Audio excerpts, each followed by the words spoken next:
Hello friends, welcome back to our channel Padhle with sure. तो आज के इस वीडियो में हम लोग पढ़ेंगे क्लास 9th केमिस्ट्री का जो चैप्टर था मैटर इन आवर सराउंडिंग, उसके कुछ एक्स्ट्रा क्वेश्चन हम लोग इस वीडियो में आज करने वाले हैं। तो चलिए शुरू करते हैं बिना किसी टाइम को वेस्ट करे। तो जो हमारा फर्स्ट क्वेश्चन आता है वो कहता है क्या कि which of the following are matter, यानी कि यहाँ पर कुछ चीज़ों का नाम दिया गया है और बोला गया है कि इनमें से कौन कौन सी चीज़ें मैटर हैं। तो हम लोगों को मैटरों जो मैटर हैं उनका नाम बताने से पहले हम लोगों को ये पता होना ज़रूरी है कि मैटर कौन कौन से, मतलब कि मैटर किसे कहते हैं, मैटर की प्रॉपर्टीज़ क्या क्या होती हैं। तो देखिए, तो मैटर वो चीज़ होता है जो कि स्पेस को ऑक्यूपाई करता है और उसका कोई मास होता है, यानी उसका कोई वेट होता है। जैसे कि कोई भी चीज़ जो कि जगह घेरती है और उसका कुछ वजन होता है, तो वो क्या होता है, वो होता है मैटर। तो हम लोग पहले देखें, पहला ऑप्शन है हमारा चेयर। तो चेयर जो होती है वो जगह भी घेरती है और उसका वेट भी होता है, तो चेयर जो है वो एक मैटर है। सेकंड क्या है, एयर। तो एयर, जैसे जब हम लोग चैप्टर पढ़ रहे थे तो हम लोगों ने डिस्कस करा था कि एयर तो जगह घेरती है, लेकिन उसका वेट कैसे नापे, तो बलून में भर करके स्केल में टांगा था। तो जिस जिस बलून में हवा भरी थी वो वाला बलून नीचे आ रहा था। इसका मतलब ये था कि वो जगह भी घेरती है और उसका कुछ वेट भी होता है। तो एयर भी क्या है, मैटर है। फिर क्या आता है, लव।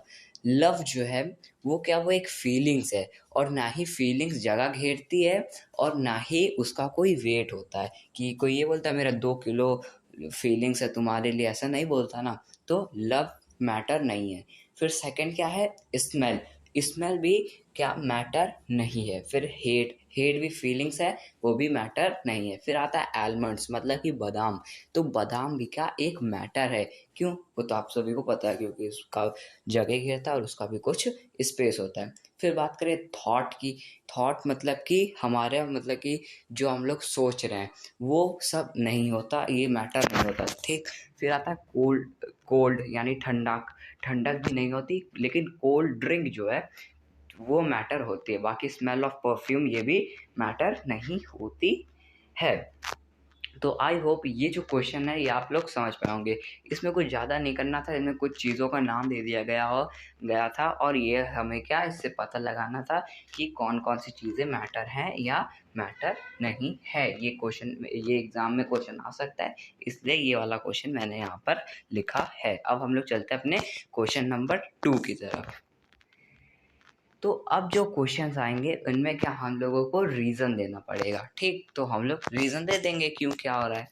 तो पहला आता है कि the smell of hot sizzling food reaches you several meters away, but to get the smell from cold food you have to go close to them। यानी कि अगर आपके घर में, जैसे कि आपके घर में कोई सब्जी बन रही है, एक मतलब कि समझ लीजिए एक बहुत अच्छी सब्जी बन रही है, और आपको क्या दूर से ही क्या खुशबू आ जाती है कि अरे वाह, आज तो इसकी आलू टमाटर की सब्ज़ी बन रही है या किसी भी चीज़ की सब्ज़ी बन रही है।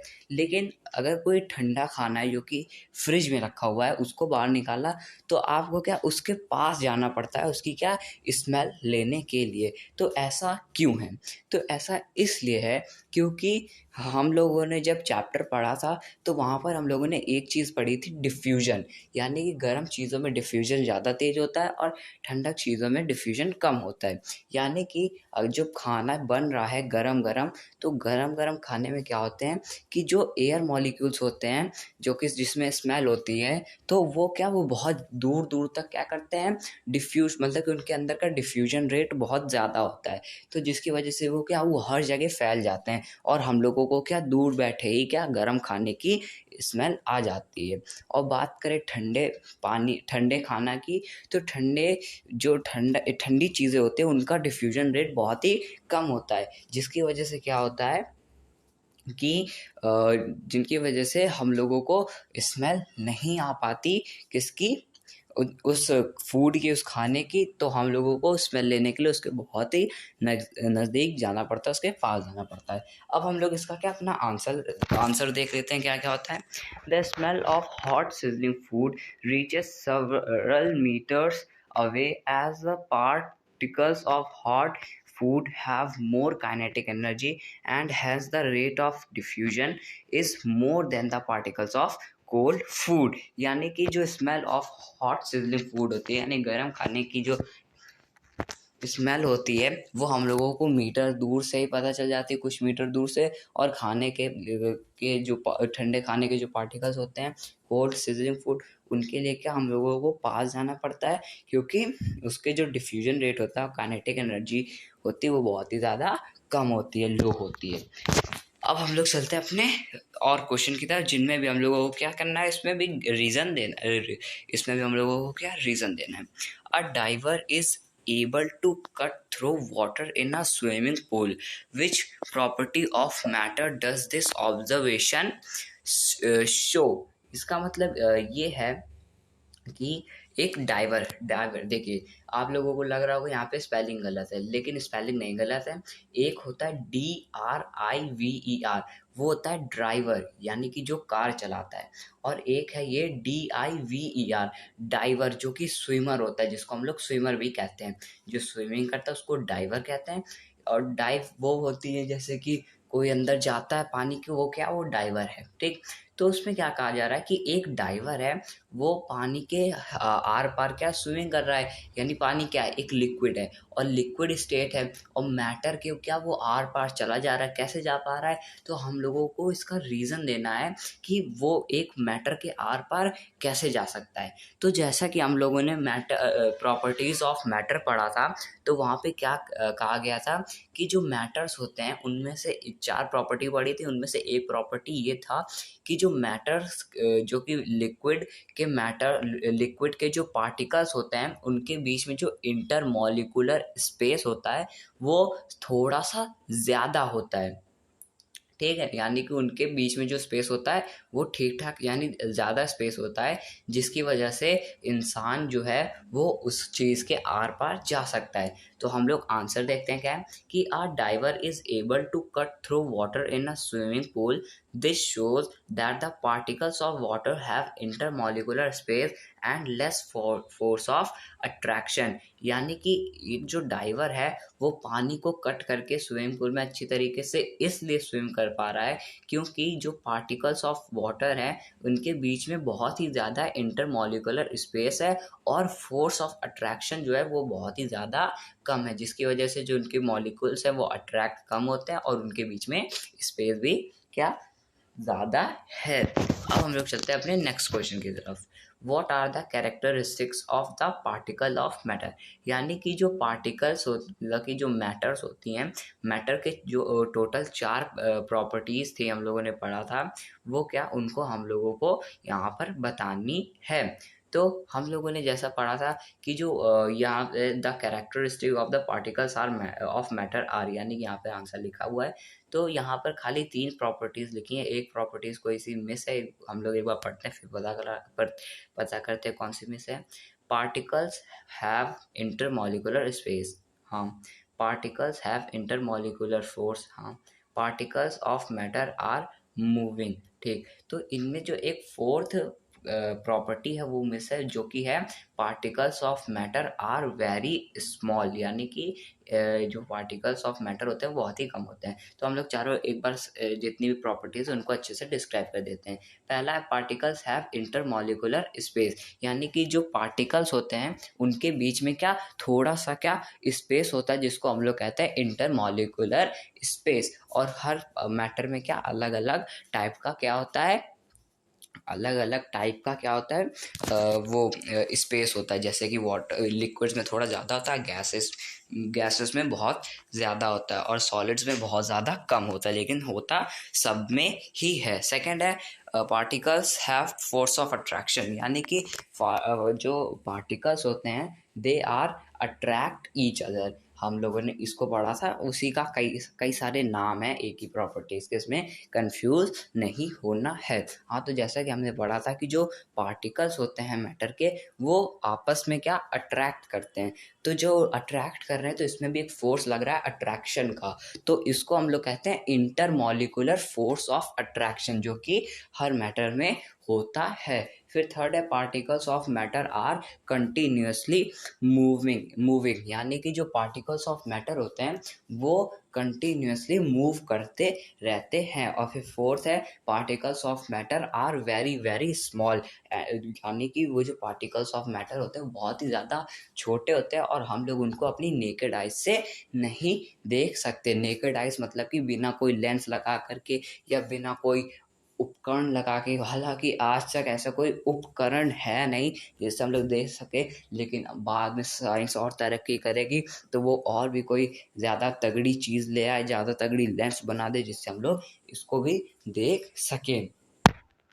तो हम लोग चलते हैं अपने नेक्स्ट क्वेश्चन की तरफ।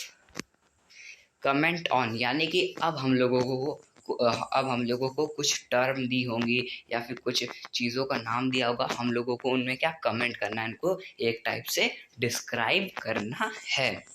तो पहला आता है रिजिडिटी। तो रिजिडिटी हम लोगों ने पढ़ा था एक टेबल में, क्या था कि जो सॉलिड्स होते हैं वो बह नहीं सकते। जैसे पानी बह जाता है, हवा बहती है, पानी बहता है, उस तरह से जो सॉलिड्स हैं वो बह नहीं पाते। तो इसलिए क्या हम लोग उनको क्या कहते हैं, वो रिजिड कहते हैं। क्यों रिजिड कहते हैं? क्योंकि वो बह नहीं सकते, तो हम लोग उनको रिजिड कहते हैं। तो इसका आंसर क्या है? The tendency of a substance to maintain their shape when subject to outside force, यानी कि बाहर से कोई फोर्स लग रहा हो और वो अपना शेप चेंज ना करे। ये थोड़ी डेफिनेशन अलग है, लेकिन हमने जो पढ़ी थी वही वाली हम लोगों को पढ़ना है, टेस्ट में भी वही वाली लिख कर के आना है। क्या कि solids can not flown hence called rigid, यानी कि इसलिए वो रिजिड कहा, क्योंकि वो बह नहीं सकते इसलिए उनको क्या रिजिड कहा जाता है। अब हम लोग बात करते हैं किसके बारे में? कंप्रेसिबिलिटी, यानी कि किसी चीज़ को कंप्रेस होने के बारे में। तो the matter has intermolecular space, the external force applied on the matter can bring these particles closer. This property is called compressibility. Gases and liquids are compressible. यानी कि हम लोगों ने पढ़ा था कि हम लोग क्या कर सकते हैं, गैसेस लिक्विड्स को क्या कंप्रेस कर सकते हैं, लेकिन हम लोग लिक्विड्स को ज़्यादा कंप्रेस नहीं कर सकते हैं और जो गैसेस हैं इनको भी हम लोग कंप्रेस कर सकते हैं, लेकिन सॉलिड्स को हम लोग कंप्रेस नहीं कर सकते हैं। तो कंप्रेसिबिलिटी क्या करते हैं कि सॉलिड्स अगर इसकी कंप्रेसिबिलिटी की बात आए, कंप्रेस करने की बात आए, तो सॉलिड को साइड कर दो। कौन से दो मैटर बचेंगे? खाली बचेंगे, एक लिक्विड बचेगा और एक गैस बचेगा। और लिक्विड और गैस के बीच में क्या थोड़ा जो स्पेस होता है, इंटरमॉलिक्यूलर स्पेस, वो ज़्यादा होता है। और अगर हम लोग इनको क्या कंप्रेस करेंगे, ऊपर से दबाएंगे, कंप्रेस करते जाएंगे, तो क्या होगा कि इनके बीच का जो स्पेस है वो कम हो जाएगा। अगर लिक्विड के बीच का स्पेस कम हो जाएगा तो वो किस में कन्वर्ट हो जाएगी? सॉलिड में कन्वर्ट हो जाएगी। तो लिक्विड जो है वो सॉलिड में कन्वर्ट हो जाएगा। अगर गैस है तो गैस को अगर हम लोग बहुत कंप्रेस करेंगे तो इनके बीच का जो स्पेस है वो कम हो जाएगा, जिसकी वजह से क्या वो लिक्विड बन जाएंगे। और उनको कंप्रेस करा तो उनकी और भी कम हो जाएगा, जिसकी वजह से वो सॉलिड बन जाएंगे। ठीक है, तो ये हम लोग कहलाए जाते हैं क्या? कंप्रेसिबिलिटी। किसी भी चीज़ की कंप्रेसिबिलिटी इसी को कहा जाता है। अब हम लोग बात करेंगे फ्लूइडिटी। फ्लूइडिटी क्या होता है कि कोई भी चीज़ जब बह सकती है, कोई भी चीज़ फ्लो कर सकती है, तो उसको हम लोग क्या कहते हैं? फ्लूइडिटी कहते हैं। अब ऐसा नाम रिजिड और फ्लूइड इसलिए बनाया गया है क्योंकि अगर बोला जाए कि सॉलिड्स क्या होते हैं तो आप लोग बोलेंगे solids can not B phloem. ठीक है, तो हम लोगों को इतना बड़ा वर्ड बोलना पड़ेगा। अगर बोला जाएगा लिक्विड तो कहते हैं लिक्विड कैन बी फ्लोन, यानी कि हम लोगों को इतना बड़ा सेंटेंस बोलने की ज़रूरत नहीं है। अगर बोला जाए व्हाट आर लिक्विड्स तो कहते हैं लिक्विड्स आर रिजिड, यानी कि हम लोग इतने बड़े सेंटेंस की जगह एक वर्ड यूज़ कर सकते हैं रिजिड। और वैसे ही लिक्विड्स कैन बी फ्लोन, इसके जगह हम लोग एक वर्ड यूज़ कर सकते हैं, उसका नाम है फ्लूइडिटी। तो फ्लूइडिटी क्या कहती है कि कोई भी मैटर जो मतलब कि कोई भी मैटर जो कि फ्लो कर पा रहा है उसको हम लोग फ्लूइडिटी कहते हैं। कोई भी क्या, खाली दो ही मैटर कर पाते हैं, एक है गैस और एक है लिक्विड। तो the tendency of particles to flow is called fluidity. Liquid and gases can be flowed. तो यहाँ पे क्या कहा जा रहा है कि जो पार्टिकल्स फ्लो कर सकते हैं उसको हम लोग फ्लूइडिटी कहते हैं। और खाली यहाँ पे ये भी बता दिया गया है कि जो पार्टिकल्स कर सकते हैं वो खाली दो ही पार्टिकल्स हैं, एक है मतलब कि खाली दो ही मैटर हैं, एक है लिक्विड और एक है गैस। अब हम लोग बात करते हैं फिलिंग अ गैस कंटेनर, यानी कि जब हम लोगों ने ये चैप्टर पढ़ रहे थे तो हम लोगों ने यहाँ पे देखा था कि solid can not be fill the container and liquid also can not be fill the container, लेकिन गैस जो है वो कंटेनर को फिल कर सकते हैं। Gases have particles which vibrate randomly in all the direction, the gas can fill the container, यानी कि ये जो हम लोगों ने पढ़ा था कि गैस अच्छे से भर सकते हैं, तो वहाँ पे हम लोगों ने ये पढ़ लिया था कि जो गैस के बीच में जो स्पेस होता है वो बहुत ही ज़्यादा होता है, जिसकी वजह से क्या है जो गैस होती है वो रैंडमली क्या करती रहती है, फ्लो वो वाइब्रेट करती रहती है, जिसकी वजह से जो गैस के पार्टिकल्स है वो कहीं भी जा सकते हैं और वो कंटेनर के हर एक कॉर्नर को रीच कर सकते हैं, जिसकी वजह से क्या वो कंटेनर को फुली यानी कि पूरी तरीके से क्या फिल कर सकते हैं। अब हम लोग बात करेंगे शेप के बारे में। तो solids have maximum intermolecular force and definite shape and whereas liquids and gases take the shape of container, यानी कि जो शेप होता है सॉलिड्स का वो क्या होता है, वो डेफिनाइट शेप होता है, यानी कि शेप एंड वॉल्यूम के बारे में हमने पढ़ा था चैप्टर में अपनी पीपीटी में। यहाँ पे हमने किसके ऊपर कमेंट कर रहे हैं, खाली शेप के ऊपर कमेंट कर रहे हैं। तो हमने ये पढ़ा था कि जो सॉलिड्स होते हैं उनका शेप कभी भी चेंज नहीं किया जा सकता, या तो उनको तोड़ दिया जाएगा या तो वो उसी शेप के रहेंगे, ठीक। और दूसरा क्या पढ़ा था कि जो लिक्विड्स हैं उनका हम लोग वॉल्यूम चेंज नहीं कर सकते, लेकिन उनका हम लोग शेप चेंज कर सकते हैं। और गैस का क्या, गैस का हम लोग शेप भी चेंज कर सकते हैं और वॉल्यूम भी चेंज कर सकते हैं। ये हम लोगों ने काफ़ी अच्छे से उस वीडियो में अच्छे से समझ लिया था जब हम लोग ये चैप्टर पढ़ रहे थे।